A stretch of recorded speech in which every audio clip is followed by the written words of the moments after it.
magpupunla ako ng kinchay. Hinati ko to, masyado kasing malaki. Kaya hinati ko lang. Kaya dito ko lang nilagay sa maliit lang na lagayan. Kasi yung buto ng kinchay, sobrang liit. Kaya dito natin siya sa maliit na ilalagay. Kasi para yung buto niya, kumbaga, hindi mawala. Baka maligaw. Kasi pag sa sobrang laki mo yan nilagay, mamaya po mailalim na ng gusto yung buto, hindi na magtutubo, hindi na siya tutubo. Kaya sa maliit lang natin ilalagay. Para sure na hindi siya maliligaw. Hapon na eh. Punla ko hapon na.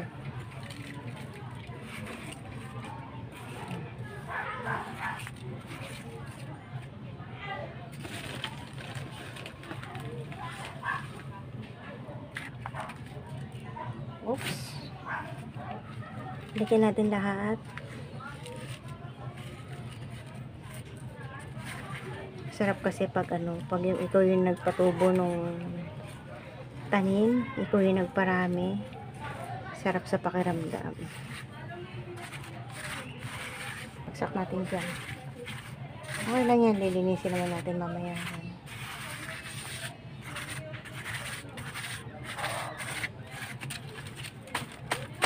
Doble yan eh, oh. Dito sa iba.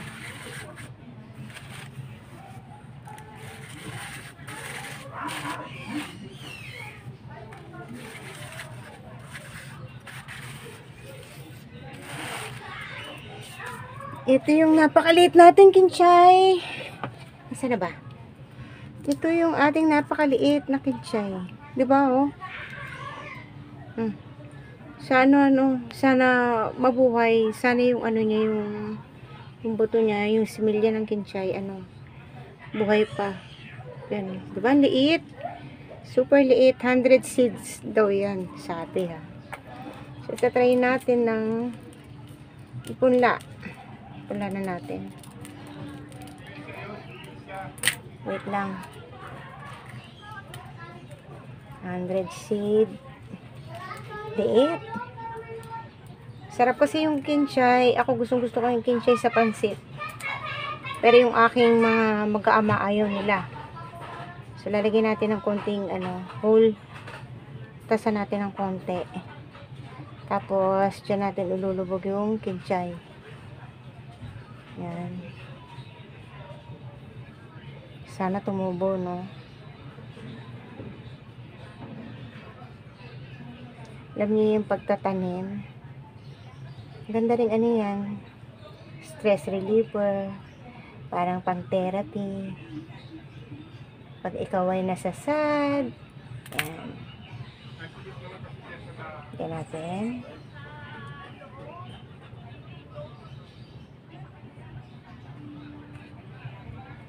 Ang lilit niya pero nakikita ko pa rin ha.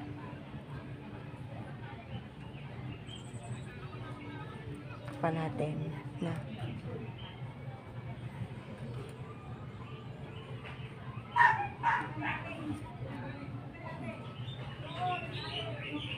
Oops. Sana tumubo kayo. Alam nyo ba, ang sabi ng nanay ko nung araw, kasi yung nanay ko, galing magtanim ng halaman. Ng mga puno, tapos yung mga gulay. Siguro yun nga, doon ko naman ito sa mama ko. Yung pagtatanim, naalala ko noon nung maliit ako. Pag nagtatanim yan, kinakausap niya talaga yung mga halaman yan. Sabihin niyan, mabuhay ka, mabuhay ka. Sabihin pa niyan, bigyan mo ko ng maraming bunga, mamunga ka, ganyan. Tapos may mga pamahiin pa yan pag yung mga first harvest ng kanyang tanim. Pamahiin pa yan, di yan basta-basta kukunin. Meron pang basket na nalalaman yan, kahit yung kukunin mong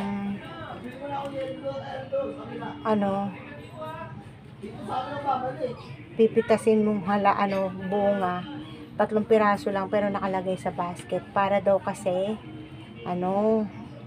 marami ang ibigay na bunga. Yun, nasabi ni mother. Kaya yung pagtatanim, sa nanay ko ito nakuha. Isa to sa aking stress reliever. Pagtatanim. Yan.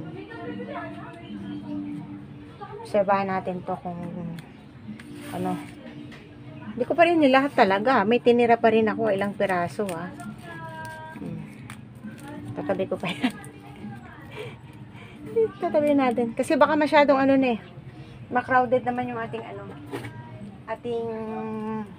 halaman. Herbs yan di ba? Kinchay. Tapos, sprayan natin. Wait. Taka natin. Bakit ito hindi nakatakip?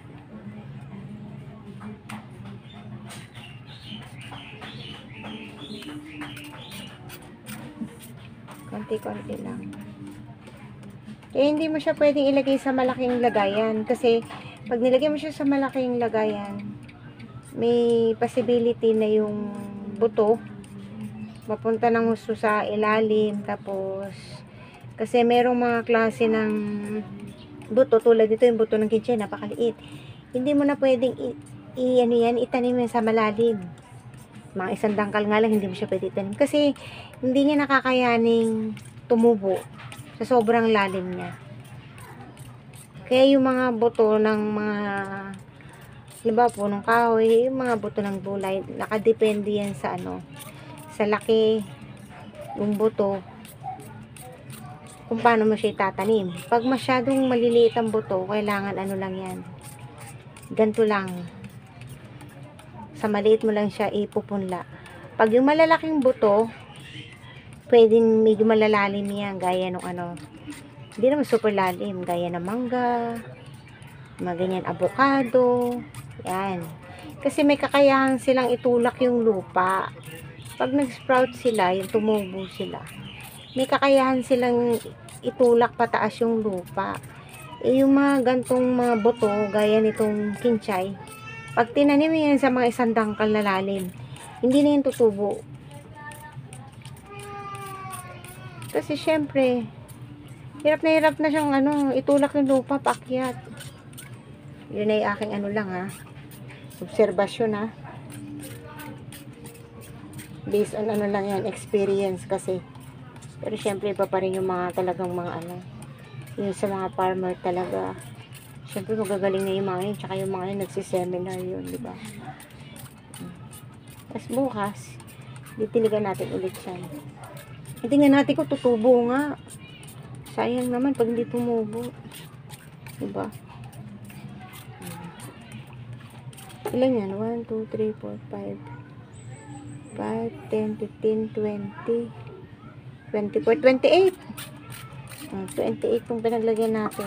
Tignan natin kung kakayanin dyan.